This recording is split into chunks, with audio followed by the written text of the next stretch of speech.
Access and manage files and folders on remote computers using Android or iOS devices.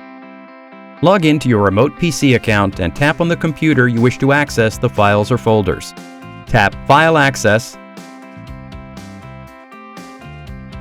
and enter the personal key for the remote computer. The files and folders on the remote computer will appear. To upload files and folders to the remote computer, navigate to the destination folder and tap the upload icon.